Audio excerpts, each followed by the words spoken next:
Hi friends, இன்றைக்கி நம்ம கிச்சனில் பர்மா ஸ்டைலில் எறா வடை தான் செய்ய போகிறோம். அதுக்கு நான் இன்றைக்கி 200 கிராம் அளவுக்கு சின்ன சைஸ் ப்ரான் எடுத்திருக்கேன். இதுக்கு சின்ன சைஸ் ப்ரான் தான் டேஸ்ட்டாக இருக்கும். அதில் 1 டீஸ்பூன் இஞ்சி பூண்டு paste, 1 teaspoon chilli powder, 1 pinch மஞ்சள் தூள், 1 டீஸ்பூன் சால்ட், அரை கிளாஸ் தண்ணி சேர்த்து நல்லா மிக்ஸ் பண்ணிக்கலாம். மிக்ஸ் பண்ணிவிட்டு அடுப்பில் வச்சு வேக வச்சுக்கிறேன்.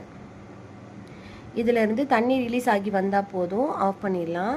இந்த தண்ணி தான் நம்மளோட வடைக்கு நல்ல டேஸ்ட் கொடுக்கும். இப்போ தண்ணி தனியாக ப்ரான் தனியாக பிரித்து எடுத்து வச்சுக்கணும். நான் இன்றைக்கி அரை கட்ட அளவுக்கு பொன்னாங்கண்ணி கீரை எடுத்திருக்கேன்.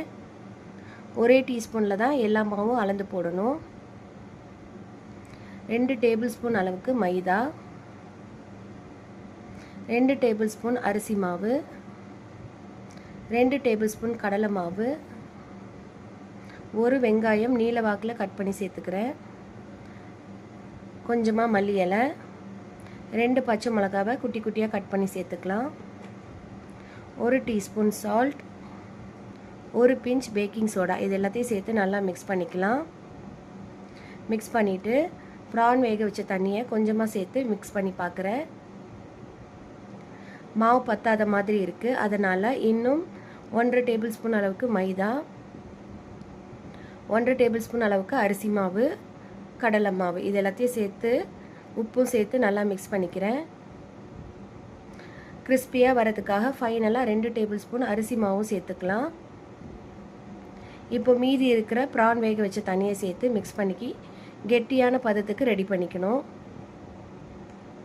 ஒரு திக்கான ஷீட்டில் லைட்டாக தண்ணி தடவிட்டு ரெடி பண்ண மாவை கொஞ்சமாக எடுத்து வச்சு லைட்டாக தட்டிக்கலாம். இப்போ நம்மளோட தேவைக்கு ஏற்ற மாதிரி ப்ரான்ஸ் எடுத்து வச்சுட்டு திரும்பவும் மெல்லிசாக தட்டிக்கணும். அப்போ தான் ஃப்ரை பண்ணையில் எறா பிரிஞ்சு வராமல் இருக்கும்.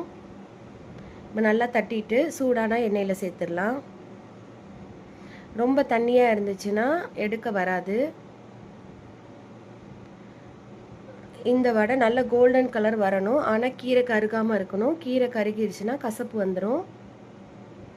இது தட்டி போடுறது கொஞ்சம் கஷ்டம்தான், 4-5 தடவை செஞ்சு ப்ராக்டிஸ் பண்ணால் வந்துடும். இப்போ 2 சைடும் வெந்ததுக்கப்புறம் நம்ம எடுத்துடலாம்.